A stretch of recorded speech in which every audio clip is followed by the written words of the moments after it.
ಎಂತ ಕರುಣಾಜನಕ ಸ್ಟೋರಿ ನೋಡಿ. ದುಡಿಬೇಕಾಗತ್ತೆ, ದುಡಿಮೆ ಇಲ್ಲ ಅಂತ ಹೇಳಿದ್ರೆ ಹೊಟ್ಟೆ ಬಟ್ಟೆಗೆ ಏನೂ ಇರಲ್ಲ. ಆದ್ರೆ ಈ ಸಂದರ್ಭದಲ್ಲಿ ಏನ್ ಮಾಡ್ತಾರೆ ಅಂತ ಹೇಳಿದ್ರೆ ದುಡಿಯೋಕ್ಕೋಸ್ಕರನೇ 6-7 ತಿಂಗಳು ಮನೆ ಬಿಟ್ಟು ಬೇರೆ ಕಡೆ ವಲಸೆ ಹೋಗ್ತಾರೆ. ಆ ಸಂದರ್ಭದಲ್ಲಿ ಮನೇಲಿ ಉಳ್ಕೊಳ್ಳೋದು ಯಾರು? ವೃದ್ಧರು. ಅವರ ರೋಗ ರುಜಿನ ಇರಬಹುದು ಅಥವಾ ಅವ್ರ ಬಗ್ಗೆ ಕಾಳಜಿ ಇರಬಹುದು, ಕಷ್ಟ ನಷ್ಟ ಇದನ್ನ ಕೇಳೋಕ್ ಯಾರೂ ಇರೋದಿಲ್ಲ. ಸೊ ಈಗ ಮನೆಯಲ್ಲೇ ಉಳ್ಕೊಂಡಿರುವಂತ ವೃದ್ಧರನ್ನ ನನ್ನ ಕಲೀಗ್ ಶ್ರೀಲಕ್ಷ್ಮಿ ಅಭಿಜಿತ್ ಅವರು ಮಾತನಾಡಿಸಿದ್ದಾರೆ. ಹಾಗೆ ಕೇವಲ ವಿಜಯನಗರ ಮಾತ್ರ ಅಲ್ಲ, ಬೇರೆ ಬೇರೆ ತಾಂಡಗಳಲ್ಲಿ ಅಲ್ಲಿನ ಪರಿಸ್ಥಿತಿ ಯಾವ ರೀತಿಯಾಗಿದೆ ಅಂತ ಗ್ರೌಂಡ್ ರಿಪೋರ್ಟ್ ಕೂಡ ಕೊಟ್ಟಿದ್ದಾರೆ. ಬನ್ನಿ ನೋಡ್ಕೊಂಡು ಬರೋಣ.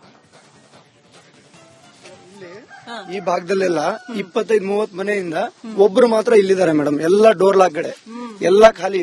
ಪ್ರತಿ ಮನೆ ಬೀಗ ಹಾಕಿರೋ ಮನೆಗಳು, ಒಂದು ಮನೆ ಬೀಗ ಹಾಕಿದ್ದಾರೆ ಮೇಡಮ್. ಬನ್ನಿ ನೋಡೋಣ. ಇಲ್ಲಿ ನೋಡಿ ಪಾಪ ಅವ್ರ ಪರಿಸ್ಥಿತಿ ನೋಡಿ. ಹಸುಗಳೆಲ್ಲ ಇದ್ವು, ಈ ಬರದಿಂದ ಎಲ್ಲ ಮಾರ್ಬಿಟ್ರು ಮೇಡಮ್. ಮಾರ್ಬಿಟ್ರು. ಇಲ್ಲಿ ಊರಲ್ಲಿ ತುಂಬಾ ಹಸುಗಳಿದೆ ಮೇಡಮ್, ಈಗಿಲ್ಲ. ನೋಡಿ, ಹೈನುಗಾರಿಕೆಗೂ ಎಷ್ಟು ಲಾಸ್. 1 ವರ್ಷ ಬರ ಬಂದ್ರೆ ಇವರು ಅದನ್ನೆಲ್ಲ ಹಸುಗಳನ್ನೆಲ್ಲ ಮಾರ್ಬೇಕಾಗತ್ತೆ. ಮೇಲಿಂದ ಹಾಕ್ತಾರೆ. ಈ ಒಂದು ಪುಟ್ಟ ಗುಡಿಸಲಿನಲ್ಲಿ ಏನ್ ಪರಿಸ್ಥಿತಿ ಇದೆ ಅಂತ ಮಾತಾಡ್ಸೋಣ. ಹಿರಿಯರು ಕೂತಿದ್ದಾರೆ. ನಮಸ್ಕಾರಮ್ಮ. ನಮಸ್ಕಾರ. ಏನ್ ಪರಿಸ್ಥಿತಿ? ಮನೆ ಮಕ್ಕಳೆಲ್ಲ ಎಲ್ಲಿ ಹೋಗಿದ್ದಾರೆ? ಏನಮ್ಮ ಎಲ್ಲಿ ಕಬ್ಬಿಗೆ ಕೂಲಿ ನಾಲಿ ಒಬ್ಬೊಬ್ಬರ ಮನೆ ಕಾಕ ಬಿಟ್ಟು ಹೋಗ್ಯಾರ. ಏನ್ ಮಾಡ ಈಗ ಯಾರು? ನೀವೊಬ್ರೇ ಇರೋದ ಮನೆಯಲ್ಲಿ? ನಾನು ಒಬ್ಬಳೆ ಮೇತಾಗಿದ್ದೀನಮ್ಮ. ಏನಾದ್ರೂ ಆದ್ರೆ ಹೇಳೋರು ಕೇಳೋರು ಯಾರು ಇಲ್ಲ. ಏನು ಮಕ್ಕಳು ಇದಾರ, ದೇಶದ ಮೇಲೆ ಇದಾರೆ. ಎಲ್ಲೋ ಹೋಗಿದ್ದಾರೆ ಕೆಲ್ಸಕ್ಕೆ. ಕೆಲ್ಸಕ್ಕೆ ಹೋಗ್ಯಾರ. ಆ ಕಡೆ ಯಾವಾಗ ಬರ್ತಾರೆ? ಅವರು ಉಗಾದಿಗೆ ಬರ್ತಾರ ನೋಡಮ್ಮ. ಮುಂದಿನ ಯುಗಾದಿಗೆ ಬರ್ತಾರ ಅವರು. ಅಲ್ಲಿವರೆಗೂ ನಾವು ಇಲ್ಲೇ ಇರ್ಬೇಕು. ಮಕ್ಕಳು ಮರಿ ಎಲ್ಲಾರು ಹೋಗ್ಯಾರ. ಮಕ್ಕಳ ಮರಿ ಎಲ್ಲ ಸಣ್ಣ ದೊಡ್ಡ. ಕಾಯಿಲೆ ಕಸಲೆ ಆದ್ರೆ ನಿಮ್ಗೇನಾದ್ರು ಕಷ್ಟ ಬಂದ್ರೆ ಏನೋ ಹೋಗ್ಬೇಕು, ತೋರ್ಸ್ಕೋಬೇಕು. ಇವ್ ಕಾಲ್ಗಳು ಇಲ್ಲ, ನಡುವೆ ಇಲ್ಲ, ಎದೆ ಇಲ್ಲ. ಏನ್ ಮಾಡಕ್ ಆಗ್ತತಮ್ಮ? ನಿಮ್ ಮನೇನಾ?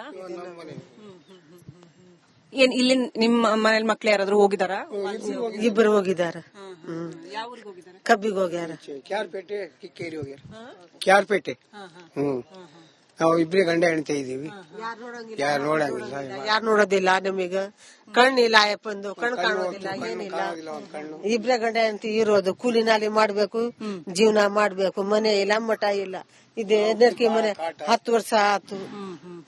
ಇದ್ರಾಗ ಕಾಲ ಮಾಡ್ತೀವಿ. ಯಾರು ಮಕ್ಳು ನೋಡೋದಿಲ್ಲ, ಯಾರು ಸೊಸೆಯಾರು ನೋಡೋದಿಲ್ಲ. ಅವರೆಲ್ಲ ಪಾಪ ಅವರು ಮಕ್ಳನ್ನ ಸಾಕ್ಬೇಕು, ಕೆಲ್ಸಕ್ಕೆ ಹೋಗಿರ್ತಾರೆ. ಅವ್ರು ಹೋಗ್ಯಾರ.